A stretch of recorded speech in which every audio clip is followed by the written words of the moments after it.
जय हिंद एवरीवन, स्वागत है आपका वी नेशन ट्रिपल वन के एक नए एपिसोड में, जहां आपके लिए लेकर आते हैं इंडियन डिफेंस की प्रमुख अपडेट्स को सबसे पहले। तो चैनल को सब्सक्राइब करना मत भूलिएगा। हमने हाल ही में देखा कि भारत की तरफ से फाइटर एयरक्राफ्ट मैन्युफैक्चरिंग को लेकर जो कदम है वो व्यापक पैमाने पर उठाए गए हैं। फिर चाहे वो तेजस मार्क 1 की मैन्युफैक्चरिंग हो, तेजस मार्क 2 का प्रोटोटाइप डेवलपमेंट वर्क हो। लेकिन आपने एक और चीज गौर करी होगी कि अब भारत धीरे धीरे अपने पंखों को और पसार रहा है, और यहाँ पर भारत की तरफ से अब फाइटर जेट से हट के जो कमर्शियल एयरक्राफ्ट है और बड़े मिलिट्री एयरक्राफ्ट है, इनके तरफ भी जो रास्ता है वो एक्सप्लोर किया जा रहा है। और इस चीज का प्रमाण हमें हाल ही में रशियन राष्ट्रपति व्लादिमीर पुतिन के भारत दौरे के दौरान दिखा, जब हिंदुस्तान एरोनॉटिक्स लिमिटेड ने रशिया के यूनाइटेड एयरक्राफ्ट कॉरपोरेशन यानी यूएसी के साथ एक मेमोरेंडम ऑफ अंडरस्टैंडिंग पर साइन किया, जो कि सुखोई सुपर जेट SJ-100 जो कि एक रीजनल जेट है, इसकी मैन्युफैक्चरिंग को लेकर के था। लेकिन ये सारी बातें अभी भारत के डिफेंस गलियारे में चल ही रही थी, तभी एंट्री होती है ब्राजील की। जी हाँ, ब्राजील जो कि काफी लंबे समय से इस ताक में है कि वो हिंदुस्तान एरोनॉटिक्स लिमिटेड के साथ एक लैंडमार्क डील को फाइनलाइज करे। और अभी तक इस डील को लेकर एक्सपर्ट्स मानते थे कि ये सिर्फ जो है ये एम्ब्रेयर C390 मिलेनियम तक सीमित है। लेकिन अब ब्राजील ने भी अपने जो ऑफर है उनको और एक्सपैंड किया है और अपनी मंशा खुलकर जताई है। ब्राजील की तरफ से एक बड़ी डिप्लोमेटिक और इंडस्ट्रियल मैन्योरिंग हमें देखने को मिली है, जहां पर ब्राजील इस समय भारत के साथ जो एयरक्राफ्ट मैन्युफैक्चरिंग को लेकर बातचीत है उसको और इंटेंसिफाई करने में लगा है। जहां पर ब्राजील का यह प्रयास है कि वो भारत के साथ या भारत में एक ग्लोबल एरोस्पेस मैन्युफैक्चरिंग हब को स्टैब्लिश करे, जहां पर ब्राजीलियन जायंट एम्ब्रेयर अपनी एंट्री कर सके। और इस समय एम्ब्रेयर भारत के साथ इनफैक्ट मेजर डिस्कशन में इन्वॉल्व है, जहां पर एम्ब्रेयर का प्रयास है भारत के अंतर्गत एक फैसिलिटी को विकसित करना और वहां पर कमर्शियल और मिलिट्री एयरक्राफ्ट के प्रोडक्शन को बढ़ाना।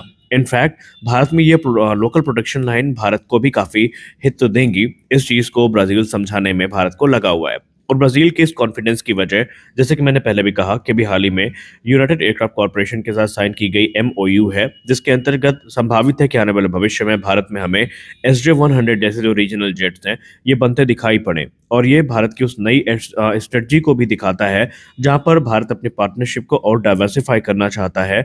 और अब सिर्फ फाइटर एयरक्राफ्ट से हट करके सिविल एविएशन सेक्टर में भी भारत की जो एंट्री है वो होने वाली है।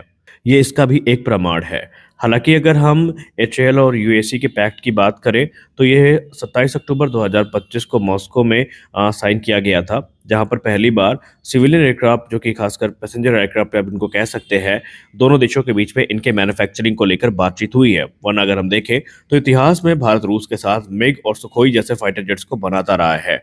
अगर हम SJ-100 की बात करें तो ये एक 87 से 98 सीटर एक ट्विन इंजन एयरक्राफ्ट है, जिसकी रेंज 3530 किलोमीटर की है। हालांकि अब अगर हम एम्ब्रेयर की बात करें तो एम्ब्रेयर का अभी भी जो प्राइमरी ऑफर है भारत के लिए वो C390 मिलेनियम का है। और आपको याद दिला दे, एम्ब्रेयर काफी हद तक भारत को इसी के लिए इंसिस्ट कर रहा है, क्योंकि आपको याद यहाँ पर होना चाहिए कि ये जो एयरक्राफ्ट है ये अलग अलग पर्पस को पूरा करने के लिए यूज किया जा सकता है। C390 मिलेनियम को आप एक ट्रांसपोर्ट एयरक्राफ्ट के तौर पे भी यूज कर सकते हैं, और इसको आप एक मिड एरियल रिफ्यूलर के तौर पे भी कस्टमाइज कर सकते हैं। ये एक एवैक प्लेटफॉर्म के रूप में भी कस्टमाइज किया जा सकता है, और इनफैक्ट इसे सिविलियन पर्पस के लिए भी यूज किया जा सकता है। और इसीलिए एम्ब्रेयर के जो टॉप मोस्ट ऑफर हैं वो इसी से जुड़े हुए हैं, और ये भारत के MTA प्रोग्राम में भी compete कर रहा है। अब इसमें आगे चल के क्या होगा वो देखना काफी इंटरेस्टिंग होगा, क्योंकि भारत इस समय काफी ज्यादा प्राथमिकता दे रहा है सिविलियन एयरक्राफ्ट की मैन्युफैक्चरिंग में। और हम उम्मीद यही करेंगे कि जो कुछ भी हो रिजल्ट सकारात्मक ही होने चाहिए, और इसका प्रभाव निसंदेह अगर ये डील कोई भी साइन हो जाती है तो हमारा जो एयरक्राफ्ट मैन्युफैक्चरिंग सेंटर है या एयरक्राफ्ट मैन्युफैक्चरिंग जो इकोसिस्टम है, सॉरी, ये काफी ज्यादा बूस्ट पाएगा। क्या भारत 114 राफेल फाइटर जेट्स को लेकर आगे बढ़ रहा है, और क्या डील फ्रांस के साथ फाइनलाइज होने वाली है? आखिरकार पहले फ्रांस की मिनिस्ट्री ऑफ डिफेंस की रिपोर्ट और उसके बाद भारतीय वायुसेना के पूर्व एयर मार्शल की रिपोर्ट किस तरफ इंगित कर रही है, और क्या जो रिपोर्ट हम सुन पा रहे हैं ये वाकई सत्य है? और अगर सत्य है तो फिर SU-57 को लेकर इतनी बातचीत क्यों चल रही है?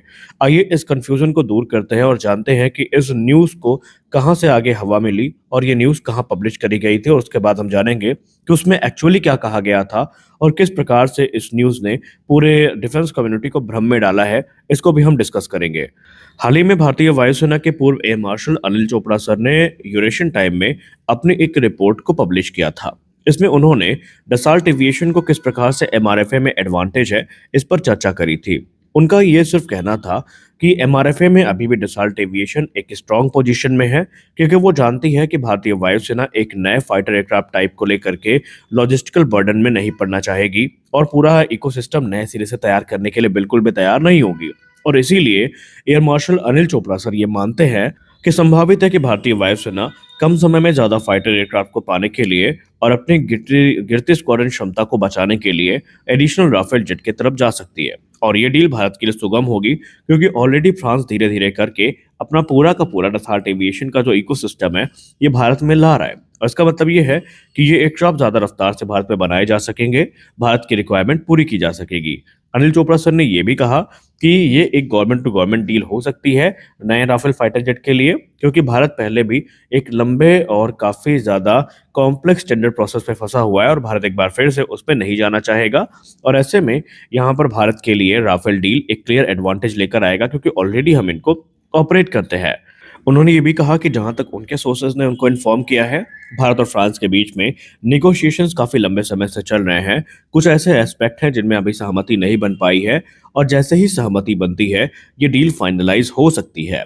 आपको याद दिला दें कि पहले भी ये रिपोर्ट आई है जहां पर भारत की तरफ से जो इंटरनल केस है वो राफेल को लेकर डसॉल्ट एविएशन तक फॉरवर्ड किए जाने की बात सामने आई थी। और हाल ही में इसको हवा तब ज्यादा मिली जब फ्रांस की मिनिस्ट्री ऑफ डिफेंस में भी भारत को एक पोटेंशियल बायर के तौर पर या पोटेंशियल कस्टमर के तौर पर आइडेंटिफाई किया गया था।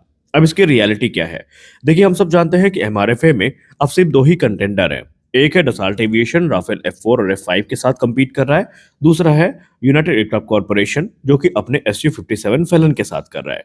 अब जाहिर सी बात है, अगर भाई ये दो ही एयरक्राफ्ट compete कर रहा है तो निगोशिएशंस तो दोनों के साथ होंगी। भारत अपने पक्ष दोनों के सामने रखेगा और दोनों से अपनी जो बातें हैं वो मनवाने का प्रयास करेगा।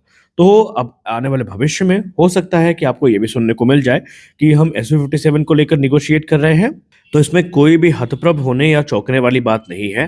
दरअसल भारतीय वायुसेना प्रमुख ने ऑलरेडी अपने बयान में ये कह दिया है कि हम इस समय हर कंटेंडर के साथ संपर्क में हैं, हर कंटेंडर के साथ बातचीत हो रही है। उनके जो ऑफर किए गए प्लेटफॉर्म है उनको हम नाप तोल रहे हैं अपने क्राइटेरिया और पैरामीटर्स के आधार पर, और अगर वो हमारे पैरामीटर्स को पूरा कर पाएंगे तो निसंदेह भारतीय वायुसेना की तरफ से ये डिसीजन लेना काफी आसान होगा कि कौन सा प्लेटफॉर्म उनके लिए सही है। लेकिन इसका बिल्कुल मतलब ये नहीं है कि राफेल डील ही फाइनलाइज होने वाली है।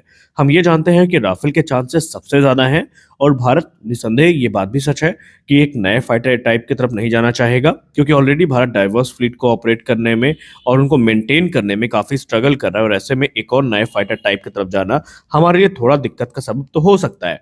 लेकिन हम इस बात से भी इनकार नहीं कर सकते कि वो नया फाइटर टाइप एक 5th जनरेशन एयरक्राफ्ट है जिसमें आज नहीं तो कल हमें स्विच करना ही है। तो ऐसे में इस चीज से नजरअंदाज भी इसको नहीं कर सकते कि Su-57 अभी भी एक प्रबल दावेदार के रूप में बना हुआ है। आप इसको लेकर क्या सोचते हैं? कमेंट सेक्शन में जरूर बताएं। मिलते हैं अगले वीडियो में, तब तक के लिए जय हिंद।